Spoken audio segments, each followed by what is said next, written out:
24 Angler. Let's go. Let's go. 12 Teams. Das ist ein Zeichen, Dicker. Ja! 7 Nationen. 2 Gewässer. Hey. 1 Zielfisch. Ist er weg. Und ein Pokal.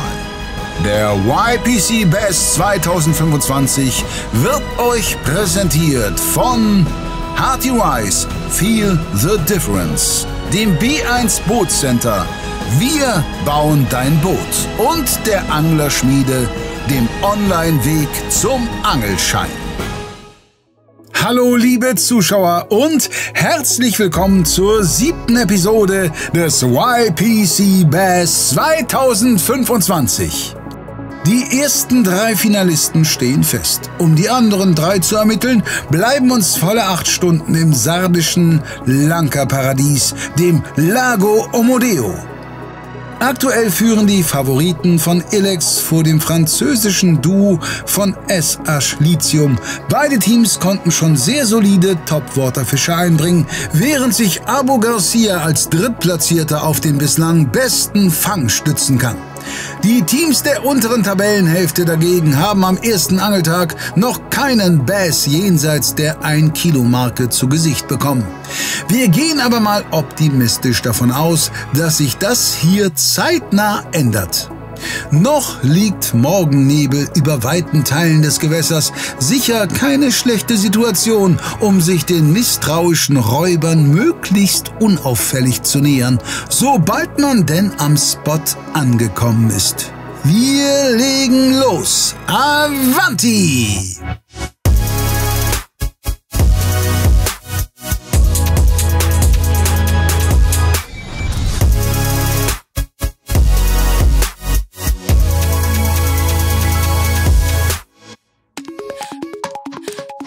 YPC Bass 2025 Tag 2 für Team Stroft. Wir sind am Lago Omodeo und wir haben einiges aufzuholen. Meinst du, wir schaffen das? Ich hoffe. Im Training war okay, große Fische, nicht so viele. Die müssen wir heute auf jeden Fall, wir brauchen mehr große Fische heute. Gestern, glaube ich, war es ganz interessant zu sehen, auch was andere Teams gemacht haben. Also heute ist alles drin. Drückt uns die Daumen, dass wir die großen Fische alle fangen, die hier in dem See sind, ja? Let's go. Sascha. Zweiter Tag unserer Gruppe. Heute zählt's. Heute geht's um alles. Heute sollen die dicken Fische kommen. Ihr habt es, glaube ich, bei der anderen Gruppe schon gesehen. Ein ganz anderes Gewässer, viel größere Fische. Richtig große Fische sind hier möglich. Drückt uns die Daumen. Turnier hat begonnen. Wir nehmen die Roten. Auf geht's, Toni. Let's go. Viel Spaß, mein Freund. So. The last episode, we were a little bit unlucky. But today we start in Lago Omodeo. Another lake. Completely different to Corinas. On the middle of the Sardine, very big lake. Yeah, and there are a lot of huge bass in it. Really huge. A lot. In pre-fishing, we've seen a lot, yeah. And now on this lake, everything can change. Yeah. Because the fish are huge. You can catch fish 5 pound bass, for sure. 3 kilos. A lot, maybe. We need anyway. We need 2 fish on top water now. Today, because we needed to do 10 fish. Yeah. So you start top water. Yeah. Okay. Sure. I start jerkbait fishing, shallow area, some trees, obstacles in the water, rocks. some trees, some plants, some best spots. So cross fingers. Yeah. For us. Team Hardy Rice is on fire. For sure. Good luck, my friend. Good luck, bro. First cast. Good morning and welcome back. Day 2 for us. Good morning, everybody. Lago Omodeo. That's the lake with the big fish. Oh yeah. The plan is to change 8 fish. So it's a big task for us. It's a big deal, but it's possible. We can work on it, yes. So don't lose any time. Let's go. Let's go, buddy. So guys, welcome in Omodeo, second lake. For us, it's the first one was quite good, so we hope and expect to confirm that today. The plan is to catch some with jerkbait, and in the end of the day, if we can back to the surface. But we have already 1 big fish in surface, so that's it. Success and see you after, guys. Okay, welcome guys to a new episode, new lake, and we go all in for big fish because we are now on the 4th position, and yeah, we really need to step up. We caught a lot of fish in the previous episodes, only it was small fish, but we have a new game plan. We go all in for big fish, big lures, and yeah, hopefully get to the finals. And if it's not about us, because we are motivated and pumped to reach the finals, but yeah, the fish needs to cooperate as well. But we're gonna challenge the fish. We know where they live, and we're gonna hammer them down. Watch us, Team Catch with Care. Die Köder sind im Wasser, wir ziehen wie gewohnt die Karte zu Rate. CWC startet am nordöstlichen Ausläufer, Hearty Rise beginnt einige Kilometer südlich auf derselben Uferseite und Stroft hat sich noch weiter südlich, etwa auf Höhe des Ortes Tadasoni, positioniert. Die übrigen Teams haben sich für das Westufer entschieden, SA Schlitium und Ilex sogar für dieselbe Bucht. Und da gibt's auch die erste Aktion. Ja.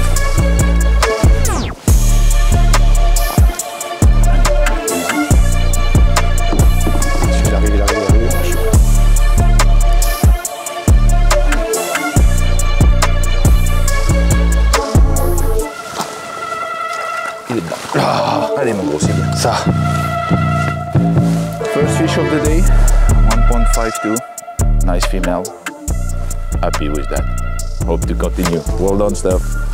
Re-release. Okay, so the techniques is the jerkbait. We use the jerkbait again. We have two different sizes of the lip. One is shorter, is mine, and Stefan is a little bit deeper. Natural color for both of them, and yeah, we try like this. It works for the practice, so I hope we can catch some more now. You see, the set is completely different. I'm fishing casting with fluorocarbon and Stefan fishing with spinning and bread. So both, for now the bread works better, but it's, for me I think it's a small detail but really, really important. So for the black bass I always use the fluoro. And that's a choice, a personal choice. But I advise you to do the same. Ja. Die Taktik ist, wir müssen natürlich Topwater-Fische fangen. Und wir angeln einmal mit tieflaufenden Cranks. Und ich werde jetzt wechseln und werde Topwater dabei fischen, weil wir halt diesen Fisch auch unbedingt brauchen. Und das werden wir heute ziemlich viel auch machen. Und ja, gucken mal, ob das funktioniert. Das Wasser, die Wasserfärbung ist anders als im Training. Deutlich Alge drauf, sonst was. Und es ist noch einiges wärmer und deswegen jetzt erstmal was ausziehen. Fisch.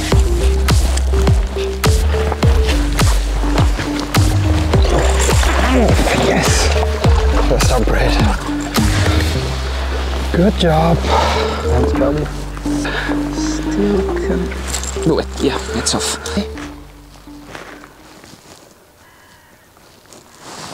114.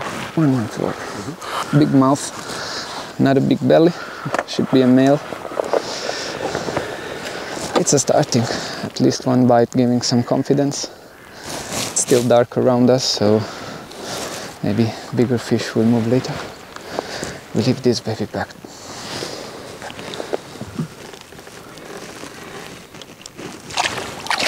One, 111? 114. 114. Oh, underestimated, yeah. First catch of the day came on a TN60 Trigon. It's a bait you have already seen in our first episode, the one in Koginas. We use this bait to cover much water, and we keep it on the deeper road. You can easily stay on 3-4 meters with this bait. It's working. This bright color with the yellow dot is giving them a good target point, so it should keep working. Let's keep on going. Ich kann ja mal so ein bisschen erzählen, was uns hier alles schon passiert ist in der Zeit. Also wir sind echt ein bisschen leidgebeutelt. Also es fing an mit Rutenbruch, Kescher ins Wasser gefallen, Kescher verloren. Und die absolute Härte war, unser Trailer ist kaputt gegangen und wir mussten hier in einer Werkstatt in Italien, im absoluten Nirgendwo, mussten wir den Trailer reparieren lassen. Und Gott sei es gedankt, konnten die Jungs uns da richtig, richtig gut weiterhelfen. Die hatten richtig Ahnung. Und so konnten wir das ganze Turnier weiterfahren. Ansonsten wäre es echt ein Problem gewesen, weil unser Trailer komplett kaputt gewesen wäre. Also danke nochmal an die Jungs. Ja, und wie ich finde, könnte jetzt auch so ein bisschen so eine Wiedergutmachung kommen. Das wäre schon ganz schön.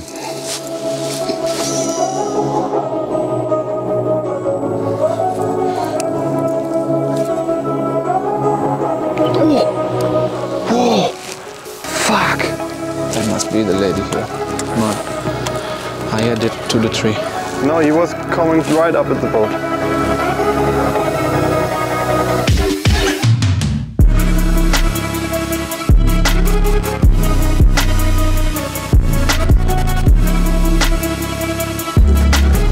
Fisch. Oh, andere Seite vorhin. Ja, da. Halt schön nach unten, halt schön unten. Ja. Da. Nicht mehr, nicht. Und hoch. Ja. Junge, da ist er. Oh, Junge, wo kommt der denn her? Mann, ist der wichtig. Komm, Topwater, Junge. In den Choppo, nimm dir, den hast du dir verdient. Oh mein Gott. Alter, wo kommt der denn jetzt her? Godzilla, yes! Den Ochsen. Da ist er. Oh mein Gott, ich bin am Zittern. Erster Fisch, guckt euch das Szenario an. Topwater, besser wird's nicht. Yes! Play Choppo, das war unser Köder im Training. Unfassbar. Super. Yes! 226. Hau den rein. Oh Mann. So nämlich. Oh mein Gott, was ein Start in den Morgen. Ihr könnt euch nicht vorstellen, wie die Pumpe geht. Unfassbarer Fisch früh am Morgen. Wichtiger Fisch fürs Vertrauen. Ganz wichtig. Der darf wieder zurück. Oh. Thank you. Yes! Oh, let's go. So kann man in den Tag starten. Nach knapp 20 Minuten sind Abus Topwater-Sorgen Schnee von gestern, dank eines besonders einsteigerfreundlichen Setups. Ja, wie ihr gerade gesehen habt, ich fische den Berkley Choppo. Das ist im Endeffekt ein Köder, der komplett aus Hartkunststoff besteht und hinten einen kleinen Propeller dran hat, wodurch der die ganze Zeit hochfrequent an der Wasseroberfläche die Oberfläche verwirbelt. Und der Köder ist super simpel zu fischen, also auch gerade fürs Hecht und fürs Barschangeln ein super cooler Köder, gerade zum Einstieg in die Topwater-Angelei, weil ihr könnt den einfach auswerfen. Dann hebe ich immer die Rute gerne ein bisschen an, dass die Schnur aus dem Wasser ist und ich kurbel den Köder einfach langsam ein. Der macht schon seine ganze Aktion von selbst, ohne große Pausen, ohne alles. Und ein wichtiges Teil für mich ist aber bei der Angelei das Equipment. Eine relativ weiche Rute, das ist jetzt hier so eine Signature Series Justin Lucas Topwater Rute. Die ist natürlich genau für sowas gemacht. Mit einer relativ hoch übersetzten Rolle dazu, dass ich eben schnell die Schnur einholen kann, wenn ich einen Topwater-Biss bekomme, dass ich auch schnell eben die leere Schnur aufsammeln kann. Und dann ganz essentiell für mich ist die monophile Schnur. Also kein Fluorocarbon, keine geflochtene Schnur. Die monophile Schnur schwimmt und hat eben viel Dehnung. Das heißt, ich muss gar keinen Anschlag setzen, gar nichts. Wenn der Anschlag mit drauf war jetzt in der Szene, seht ihr, dass ich mich einfach nur in den Fisch eben reinlehne und ja, im Endeffekt die Haken sich von selber setzen. Und durch das Puffer in der Mono habe ich eben die Chance, den Fisch sauber zu drillen, ohne dass er ausschlitzt. Ein super Setup für mich, das absolut beste Topwater-Setup. So fische ich, egal ob Walking Baits, Popper oder eben den Chopper, den Choppo. Das ist mein absolutes Lieblings-Setup zum Topwater-Angeln. Fisch!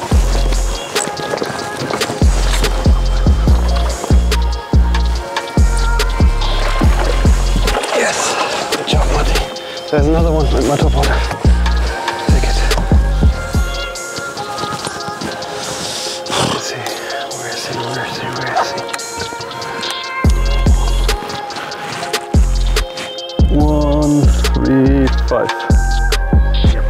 Okay.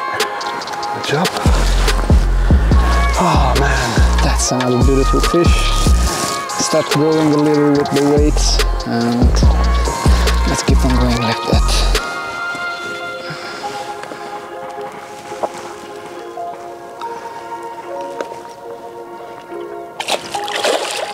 Ciao bello.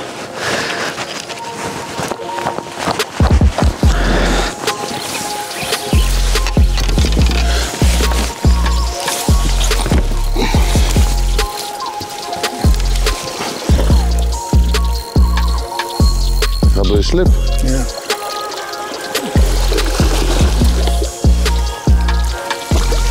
In the net.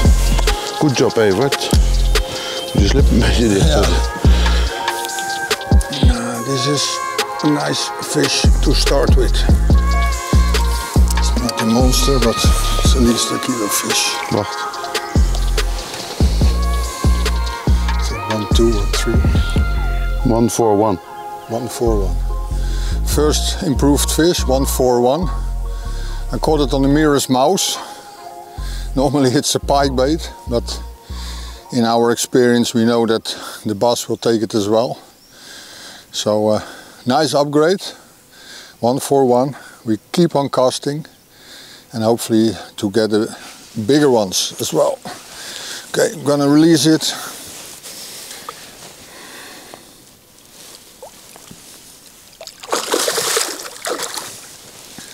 Mirror's Mouse. Oh, was on the mouse.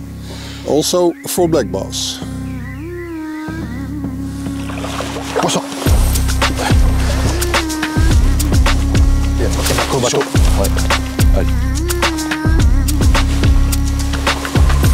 Ah, c'est bien, c'est bien. Allez. Ah, c'est quand même le tir. Ouah, il a pris au bateau celui-là.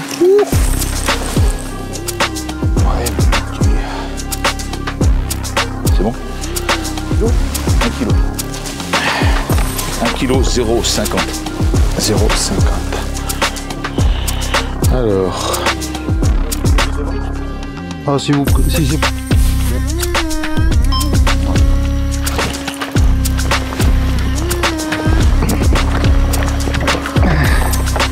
Good job. Good job, good job.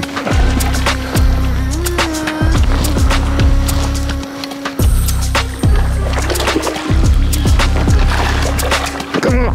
Yeah, man. Yee-hee. We're in the game. We're in the game. 1 for 1. First fish of the episode. Yeah. Let's do it again. Let's do it again. That was with crankbait. No, with jerkbait. Jerkbait, yeah. Jerkbait on the Sonolution. Yeah. Casting rod up to 21 gram. Amazing. Amazing fun. So amazing fish. Go back. Thanks, my friend. Bye bye. As I told you, Sonolution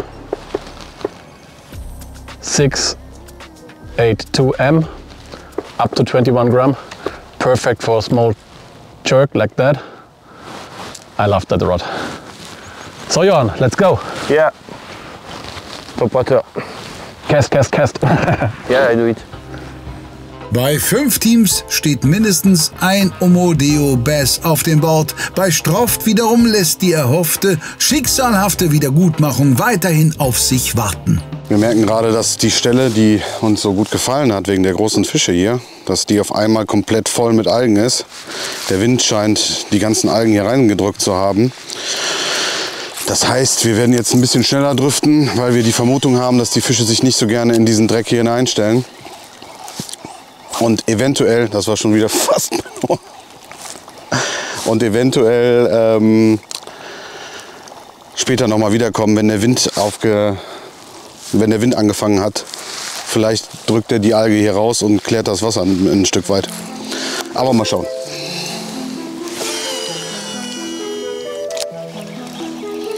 We go to the other side before the other boats gets there.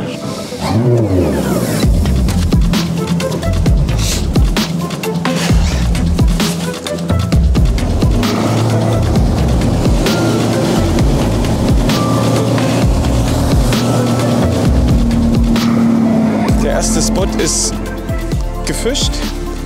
Was wir heute machen, den ganzen Tag, ist schon so eine Art Spot-Hopping. Das heißt, wir fischen viele Spots intensiv, kurz und schnell durch.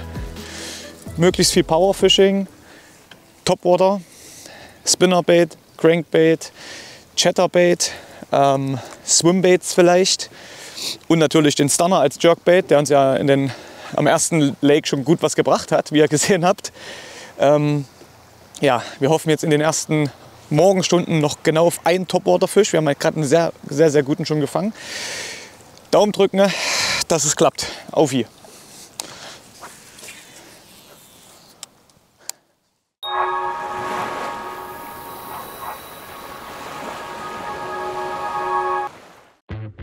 Willkommen zur krassesten Aktion des Jahres. Denn unter allen Hecht- und Barschkunden verlosen wir ein B1 Custom Boot im Wert von über 15.000 €. Und hier ist das gute Stück, was wir für euch aufbauen werden. Individuelle Folierung, führerscheinfreier Honda 15 PS Motor im B1 Custom Design, ein maßangefertigtes Sonnenverdeck, ein speziell angefertigter Innenraum für deine kleinen und großen Abenteuer auf dem Wasser. Aber Achtung, die Aktion läuft nur bis zum 31.07. Und wie du teilnehmen kannst, erfährst du direkt per Klick auf den Link in der Videobeschreibung. Das ist der Lure Drop. Christmas every month. Aber kennt ihr schon Dida oder Dida? Das sind Limited Editions. Wir haben jeden Monat eine perfekt abgestimmte Box, entweder zum Thema Zielfische oder Angeltechnik oder auch Herkunftsland. Und diese gibt es aber nicht im Abo, sondern ausschließlich auf Hecht und Barsch.de.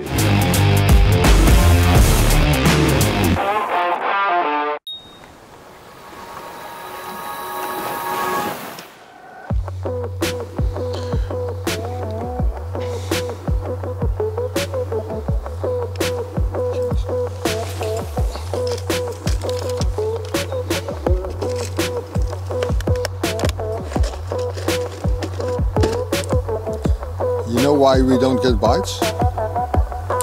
Because we fish with stay locks. Oh, yeah.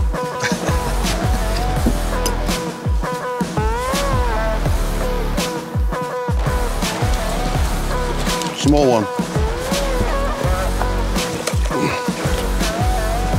The mouse? Yeah. Well, at least it's an upgrade. But just, I thought, I'm stuck.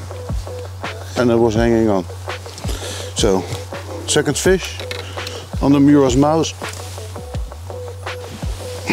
Oh.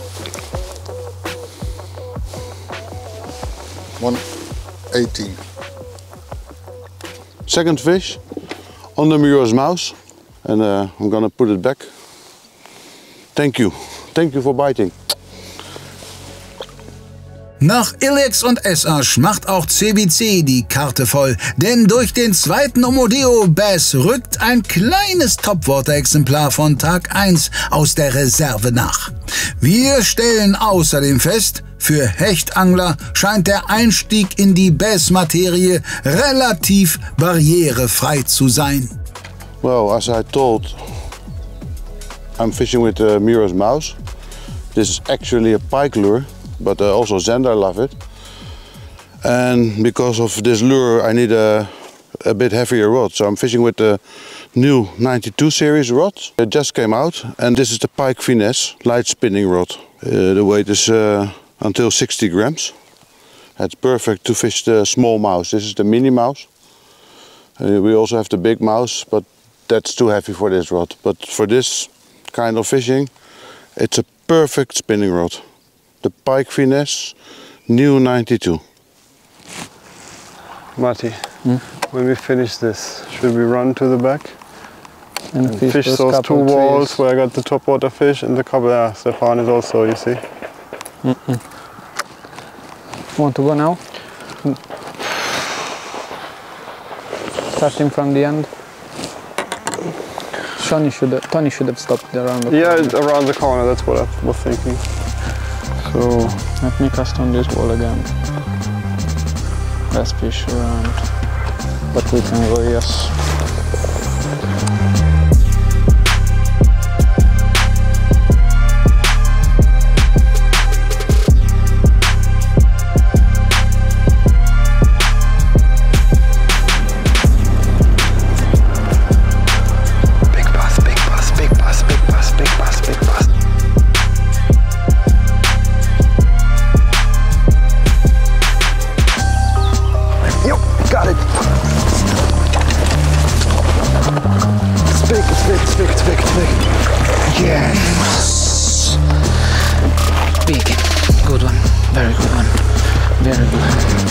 From the tree?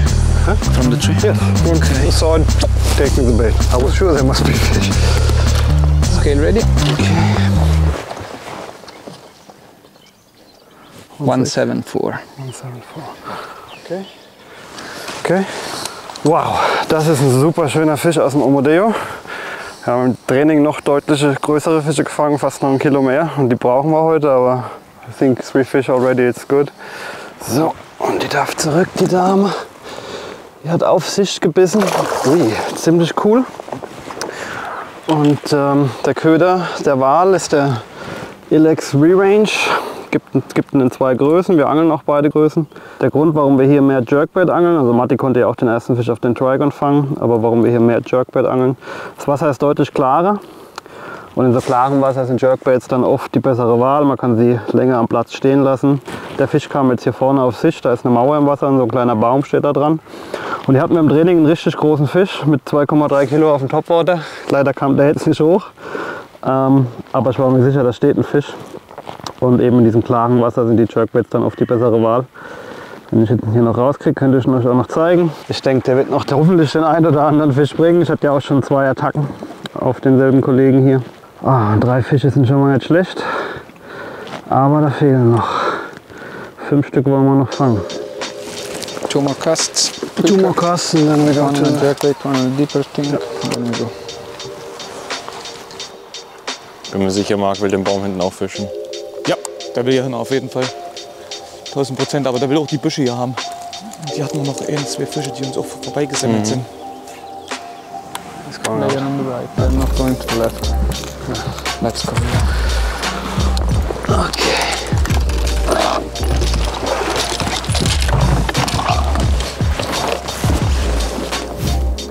Scheiße.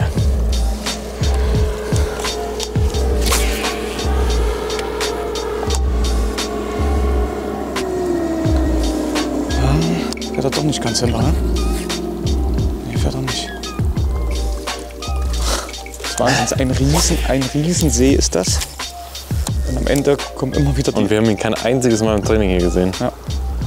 Genau, überall. Es ist so krass, wirklich. Also, aber was ich so bemerkenswert finde, wirklich, also klar, ich meine, die Jungs, die hier mitangeln, die wissen alle, was sie machen und die wissen auch alle, wie man das macht, aber dass trotzdem jeder diese Spots immer findet, obwohl keiner was sagt, wo er fischt. Und man sieht auch die Leute nicht immer. Also es ist einfach Wahnsinn. Ja, aber dann siehst du auch das Level, ne, was hier geangelt wird, das ist schon stark. Muss man ganz klar so anerkennen. Also hier sieht man sehr schön Totholz, was hochwächst oder hochgewachsen ist, jetzt hier steht. Und jetzt versuchen wir dazwischen einen Bass zu finden. Das Wasser ist hier aber wieder etwas schlechter. Also mal schauen, was passiert. Schauen wir mal, was wird. Was wird.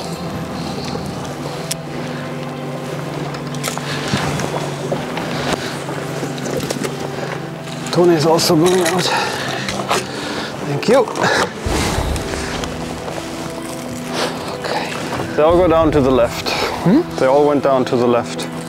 Stefan and Tony are going. I've gone to the left, both. Yeah, river. Okay. Yeah, there we are.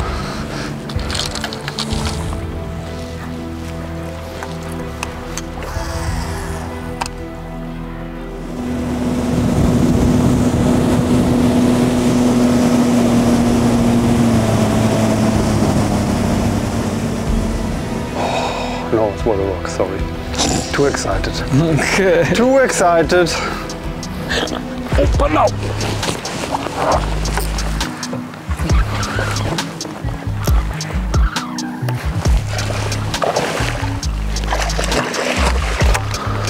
Okay, not too excited. Yeah, but that must be the female here. It's 3 times we got a small one. Okay, thank you. Put it in the water. Scale. Scale ready. Okay.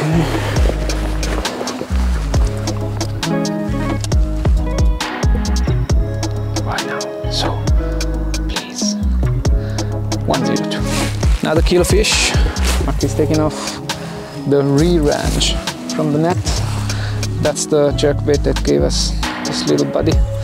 I release it for him, so we keep on fishing. There's no time to waste and much to do. Ciao. Die Nullen vor dem Komma verschwinden allmählich bei Ilex. Im Team um Marks Nationalmannschaftskameraden greift man nun aber ein Stückchen tiefer in die Trickkiste. Was wir im Training gemacht haben, was extrem erfolgreich war, war sozusagen in den Bäumen, die oben rausgucken, direkt rein zu punchen. Das bedeutet, richtig starke Rute, richtig dicke geflochtene Schnur, durchgehend. Dann, also eine richtig dicke geflochtene ist irgendwie, ich glaube, eine 35er oder irgendwie sowas. Also es ist echt ein Seil. Ein relativ schweres Tungsten-Bullet vorne dran. Das hat jetzt 21 Gramm. 2 Stopper, dass das auch nicht rutscht. Dann einen kompakten Krebs und ja, einen relativ großen Offset-Haken. Und dann sozusagen über die Bäume drüber, dass der Köder relativ schnell runter sinkt, aber du trotzdem mit der Schnur über den Ästen liegst, damit du den dir wieder hochholen kannst. Und gerade bei großen Fischen funktioniert das gut, dass die sehen, dass das was vorbei gerauscht kommt und danach ziehst du das wieder an denen vorbei und dann kommt meistens der Biss. Dann musst du auch schnell sein und musst rapide sein, weil diese Bäume mit einem Fluorocarbon, das würde dir einfach kaputt gehen. Ja, und deswegen kriegst du den Biss, schlägst an und dann geht es einfach nur noch, versuch den Fisch daraus zu bekommen. Wir haben genau an der Stelle einen riesigen Fisch im Training gefangen. Das hat auch noch an 1, 2 anderen Stellen probiert. Wir haben ein bisschen gehofft, dass das von den anderen Jungs keiner macht, sondern nur um die Bäume ringsrum fischt und wir genau mit der Chance drinnen angeln können. Wir haben noch ein paar Bäume vor uns, vielleicht klappt es heute noch mal. Es sieht auch, glaube ich, immer ganz interessant aus, wenn man das mal sieht. Aber weil da jetzt nichts kam, machen wir jetzt erstmal mit dem Topwater weiter. Die Bucht ist allgemein interessant. Irgendwo muss noch ein großer Fisch hier stehen. Die Frage ist nur, ob er beißt.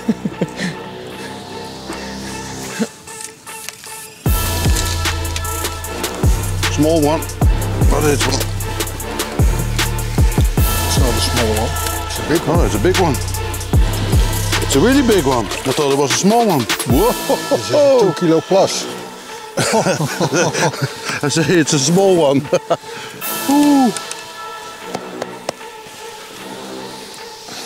You take it out, Eva. Good job, Lexi. I need a picture of that also. Nearest mouse, did it again. Small one. It's a small one. Over 2 kilo. 2.26. Took it on the Mura's mouse again. Really nice fish, happy with it. And look at this mouth, how big it is. You can fit 2 mouses in it. And yeah, I think we should put it back where it belongs. Evert? Good job, Lex.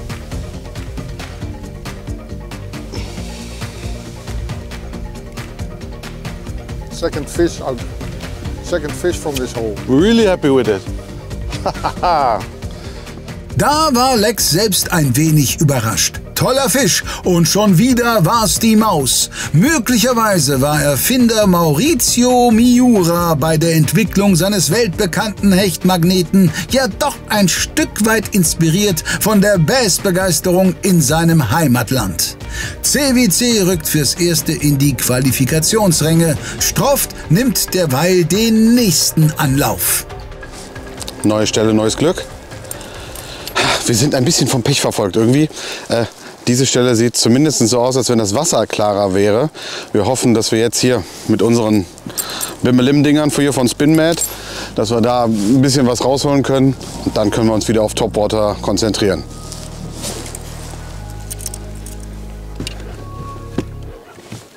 Ja, wir fahren jetzt hier weg. Wir gehen. We leave the spot. Es war eh nur eine schnelle Bucht sozusagen, weil als Hauptspot waren nur die Bäume, die wir angefischt haben, interessant.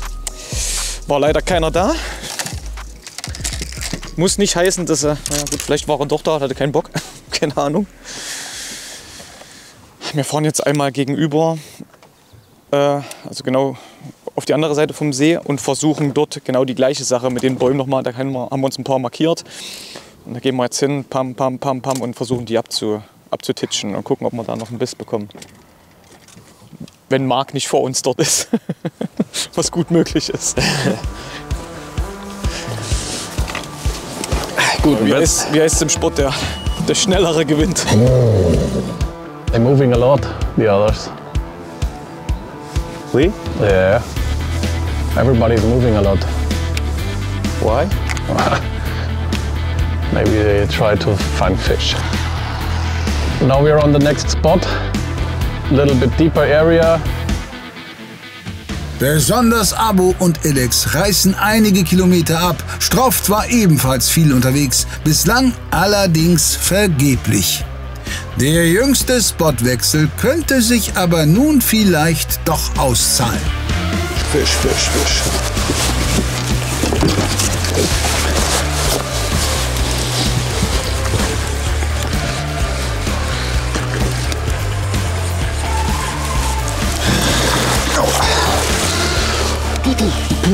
Mit Ansage, ey. Okay, können wir sofort wiegen. Für das Wasser. 1,30. Ich habe gewechselt von S2 auf S4 wieder. Meine Lieblingsschnur. 0,5er Vorfach. Bringt solche Fische. Und hält definitiv.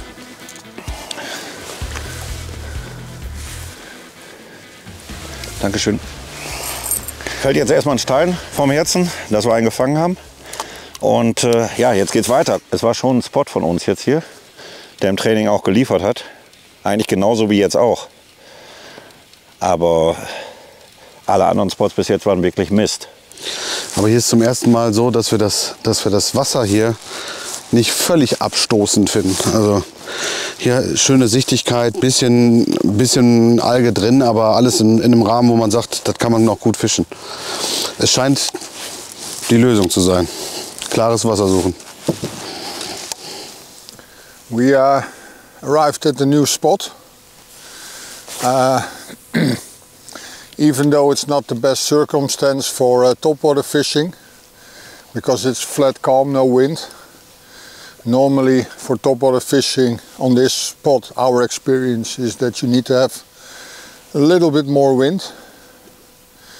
But we need to upgrade one of our topwater fish. So that's why Orlex and I, one-on-one, still fish for topwater. And the moment we do the upgrade, then we're gonna both go in for mouse or whatever it takes. But until then, we try to catch a fish on topwater.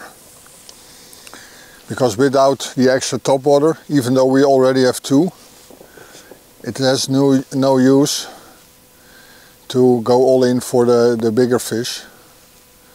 Because our smallest topwater is only like 600 grams from the other lake. And it needs to be at least over 1 kilo. So, and in this spot we try to catch one on topwater. Ich bin gespannt, ob Evert heute baden geht. Der ist ja schon ein paar Mal baden gegangen in den letzten Tagen. Es sind zwei in den letzten paar Tagen, wo es alles war außer Badewetter, ist er zweimal baden gegangen, weil er zweimal, Glückwunsch dazu, seinen Schwarzbarsch-PB hier gebrochen hat.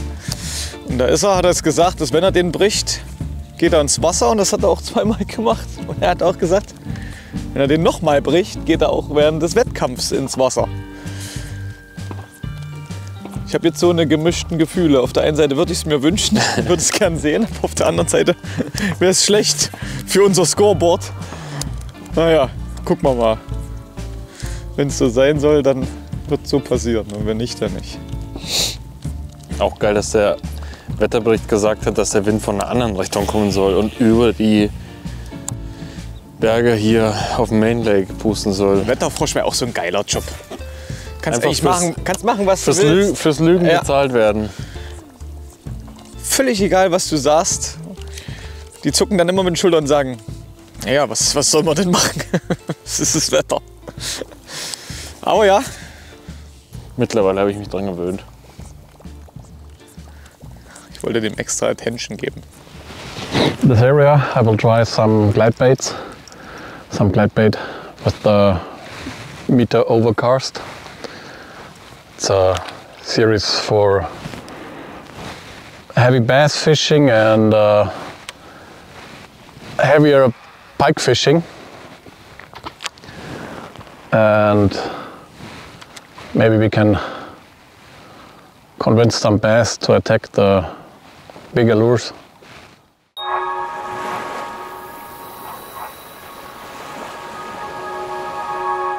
Barsch. Barschi, Barschi, Barschi, Barschi, Barschi. Barsch, hast du auch so deine Schwierigkeiten, die Barsche zu finden? Wir helfen dir, denn Search the Perch ist endlich wieder zurück. Einfach für mindestens 100 € shoppen und deinen Barschbundle im Wert von ca. 60 € mit Top-Marken gratis dazu erhalten. Oder einfach für 160 € bei uns im Shop einkaufen und dein gratis Top-Barsch-Set im Wert von ca. 100 € kostenlos mit dazu sichern. Bundle und die favorisierten Produkte auswählen und an der Kasse für das kleine Bundle Search the Perch 60 oder für das große Bundle Search the Perch 100 eingeben. Schon wird das jeweilige Bundle genullt. Übrigens, diese praktischen Window Bags zum Verstauen sind auch mit dabei. Nur vom 27. Juni bis 5. Juli, nur solange der Vorrat reicht und nur auf hechtundbarsch.de.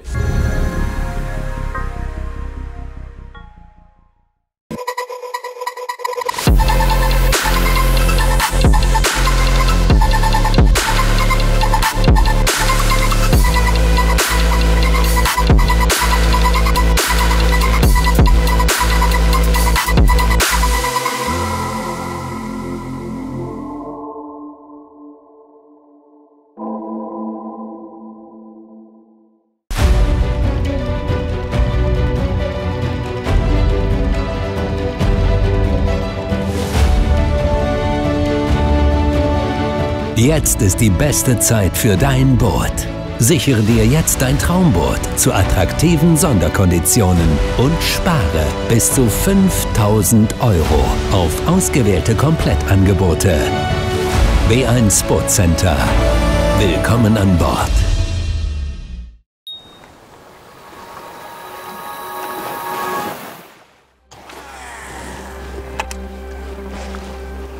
Fisch.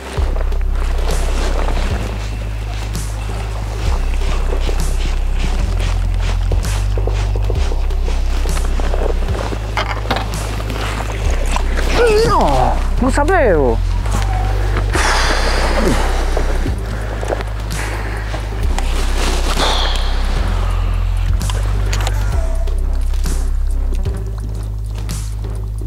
Oh. Das war der Bottom. Puh, hat er sich reingestellt. Ja, gegen Nachmittag wird der Wind mehr, weswegen wir jetzt noch ungefähr eine Stunde versuchen wollen, den Topwater-Fisch, den wir jetzt noch benötigen, irgendwie reinzubekommen. Und danach wird es eine reine Powerfishing-Nummer für uns. Insofern noch ein schneller Spotwechsel und dann hoffen wir, dass wir den Fisch zusammengesammelt bekommen.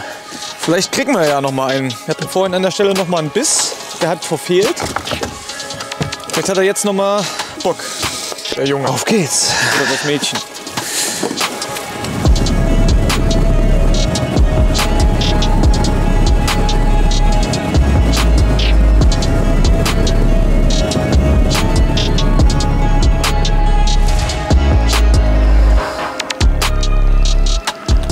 Der Plan ist jetzt unten in die Bäume reinzukommen, zu machen, keine Ahnung.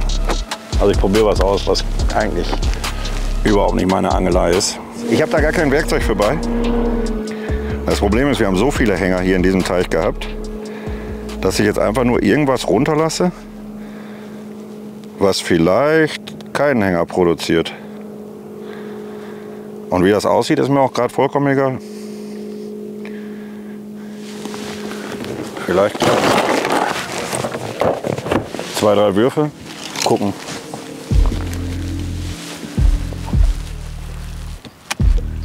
Oh, habe ich jetzt gemacht. Oh, hast du gesehen, wie der da durchging? Attacke. Junge, hier sieht mal irgendwas aus wie Wasser. Ja. Da steht auch Fisch mit dem schön da unten, oder nicht? Ja, da steht eigentlich: Holt mich hier ab. Ja. Ich will ein Foto mit diesem berühmten Jochen Elpers, dem Celebrity. Und dann sahen sie dich. Zack, scheiße, vorbei.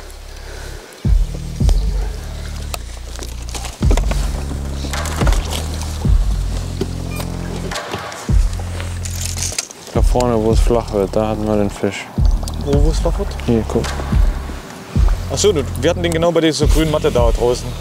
Ja, dann ist es genau. Also den Biss hattest du da. Komm, Bissi. Komm. Fischi. Biele. Ja, das ist was anderes. Achso, das sind Enten, ne? Wir haben keine Enten. Ja, Fisch. Schön easy. Oh, da will hoch. Schön easy spinnbar. Von hier? Pass auf, da hängt ganz vorne drin. Oh, der Sack. Ganz vorne kommt hier hoch. Und da ist er. Let's go. Mann, haben wir den gebraucht, ja? Oh, mein Freund, das ist genau der Topwaterfisch, den wir gebraucht haben. Oh, yes, baby. Yes. Wichtig. Auch eine dicke Kanone, wieder auf den Chopo. Let's go. So aus nichts. Ja, was für ein geiler Biss, Und ey. so ganz ultra flach, oder? Geil, ey. Absolut Premium Hingbombenfest. Grazie. Jetzt zittern die Hände, als hätte ich den Fisch selber gegeben. Fiebert das so mit. Meine Pumpe geht, ich sag's dir, das ist Topwater-Angeln, das ist so geil. Yes!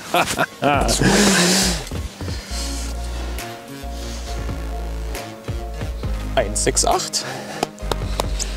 Yes! Wichtiger Fisch. Vielen Dank, Toni. Vielen Dank, Buddy. Oh, Baby. Traumfisch. Für uns der zweite Topwaterfisch. 1,68 Kilo. Der darf schnell wieder rein.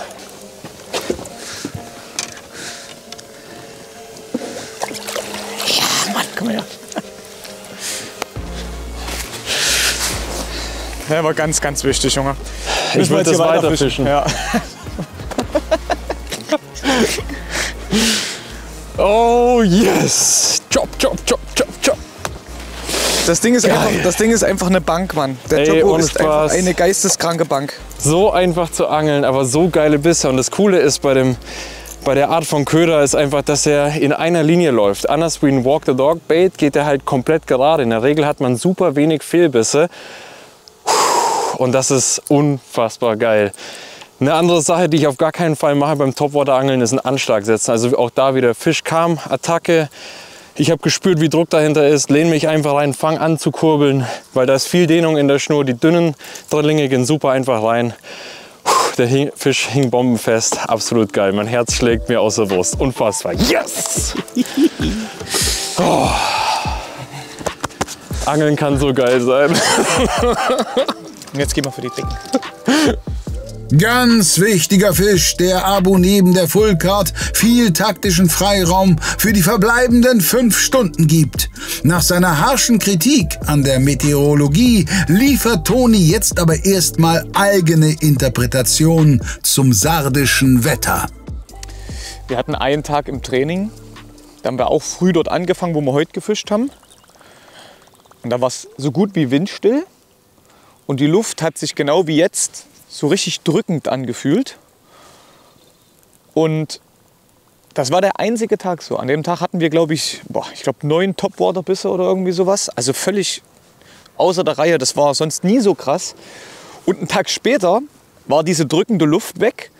Es kam ein deutlich kälterer Wind. An den Temperaturen hat sich eigentlich gar nichts geändert. Aber wir haben keinen Biss auf den Topwater mehr bekommen. Na? Also klar, hat logischerweise was damit zu tun, aber das sieht man auch, wie aktiv die Fische bei diesen Wetterwechseln werden können. Ja, aber können natürlich auch zickig werden, klar. Aber gut für uns heute, weil das hat gut geklappt. Was ist das Ding da? Next spot. Next chance. We do something we never did before on the YPC bass. Wow. We use our power hour. Yeah. Because spots we were before don't pay off. Nothing happened, no reaction of the bass. A No lot of topwater. spot, some fishermen in. So we choose an area here. You see it in behind, there are some trees, big trees, and also some small trees and some rain. So I have to grab my jacket. Yeah. So from now we're gonna start the power hour. We're gonna turn on the live. There's some trees underwater and we want to see if there's some suspending fish in the trees that we could catch. So 1 hour with a live. Let's start. Für Elex ist's aktuell eher ein Add-on, für Hearty Rice fast schon der letzte Strohhalm. Abwarten, ob die bisher eher nebensächliche Live-Technik heute eine Rolle spielt. Die nächste krumme Route gibt's allerdings woanders. Est-ce que c'est si c'est un basse mais c'est joli. Oh, cette touche qui m'est restée. Je sais pas. Oh la boîte.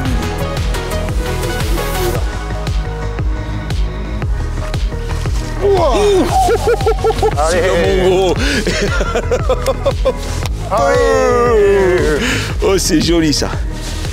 Oh, ça c'est mignon, ma chérie. 150. I catch this beautiful fish with the re-range 130. Really beautiful, 1.95. So that's a really huge fish. Hopefully we can catch the brother or the sister or the parents, I don't know, but we need to catch another one. Okay, let's go.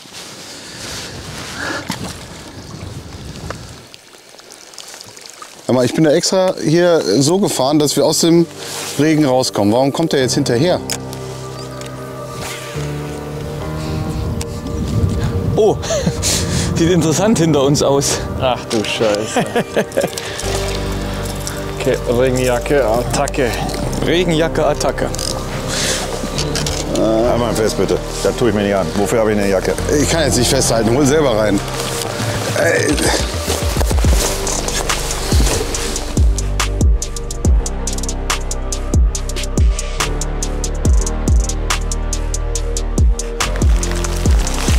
Bei den anderen hieß es immer, wenn Regen kommt, hat es geknallt. Das ist so.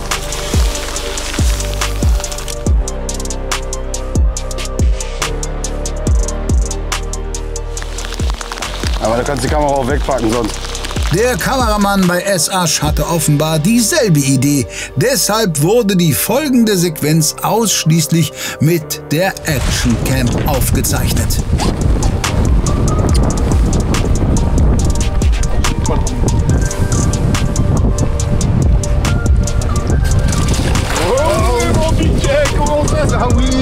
Mais comment ça c'est moi? Yes man! Woo, the re-range is on fire!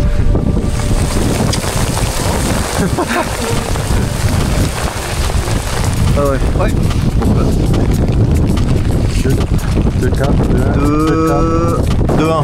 2-1. So that's a nice one again. We have some heel for a short time, and yeah, of course the jig bait, the re-range 130.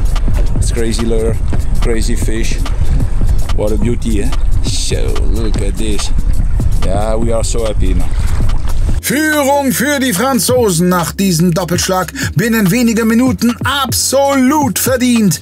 Abo wiederum fällt dadurch erst einmal auf Rang 3 zurück.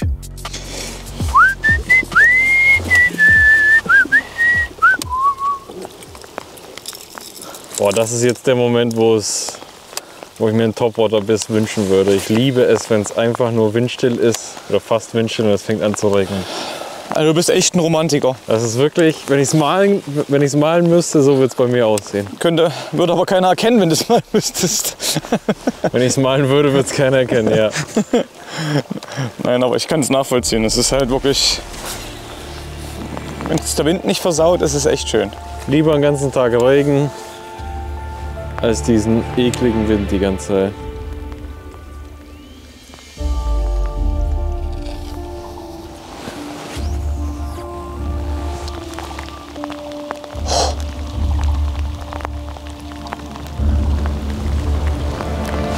Ja. Da ist er. Oh, du musst hinfahren. Ah, bleib unten, Junge. Bleib unten. Nee, muss nicht, da kommt. Warte, da kommt. Ich bin bei dir, Toni. Ich bin bei dir. Das ist er nicht, aber... Jawohl, Jawohl! Fucking hell, hinten in die Matte reingebracht. Da ist er. Wuhu! Komm her. echt. Oh. Dein Fisch. Oh. Oh Baby, Punching Fish. Unser Fisch. Let's go! Leute. Wuhu. Alter, ist das geisteskrank. Alter. Das ist so geisteskrank. Die ganze Zeit da rein vertraut und guckt euch an. Ich habe jetzt am Ufer 21 Gramm reingeworfen. Wie der sich das Ding gegönnt hat hier. Oh, sind die garstig. Vorhin hast du es noch so schön erklärt, wie es funktioniert. Vorhin noch erklärt, wie es funktioniert. Extra nochmal umgedreht, die Bucht nochmal mitgenommen. Der hat abgeleicht schon. Krass.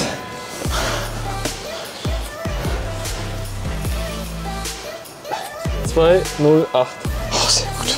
208. 2 Kilo Fisch, den nehmen wir mit. Oh, jetzt den nehmen wir mit. Traumfisch, Toni. Yes! Wahnsinn! Das waren schon... Alter, die haben aber auch ein Gewicht. Also das ist wirklich sensationell. Und wieder runter. Brutal, mein Freund. Jetzt haben wir uns verdient. Ganz großes Kino. Wir haben es nochmal mitgenommen. Ganz großes Kino. Ja, kann sich ein bisschen nicht vorstellen. Ich hab, ohne Scheiß, Erik, du hast es drauf gehabt, oder? Ich hab den da hinten, wo dieser Stein rausguckt, so hintergeschlänzt. Der kommt an, ich ziehen und denk dumm. Ich denke, hä? Zieh nochmal auf immer. Nur noch. Geil. Manchmal braucht man einen Ticken Glück und ich glaube, das war das Ticken Glück. Boah, ist das. Sehr gut. Das sind knapp 6 Kilo mit 3 Fischen, Alter. Das ist das, was wir gestern mit 8 hatten. Es ist so irre. Genau das, was wir wollten, Mann. Ein würdiger Abschlussfisch für diese Folge, mit dem sich Abu vor den finalen 4 Stunden auf Platz 2 schiebt. Auch wenn Toni und Sebastian das Zwischenresultat nicht kennen, sind sie offensichtlich gute Dinge. Wir hören noch mal nach. Aber das ist das Bauchgefühl. Wir haben gesagt, sollen wir hier noch mal herkommen, und wir haben beide eigentlich ein gutes Gefühl gehabt. Zurückgefahren, davor keinen Fisch gehabt hier in der Bucht. 2 Stunden später wiedergekommen, 2 Fische abgefangen. Unfassbar geil. Wahnsinn, ne? Putting on some lipstick for the next episode, because this is the end of the first half on Lake Amodeo. Für uns ist es im Moment sehr, sehr slow. Ich weiß nicht, wie es bei den anderen läuft. Wir müssen uns auf jeden Fall irgendwas einfallen lassen. Also meiner Meinung nach brauchen wir noch 5 gute Fische. Das kann hier schnell passieren, aber hier kann man auch mal schnell nicht so gut fangen. Deshalb, also wir werden die Bucht jetzt noch ein bisschen ausfischen und machen uns da mal Gedanken, was der nächste Move ist, wie wir ein paar Fische ans Band kriegen.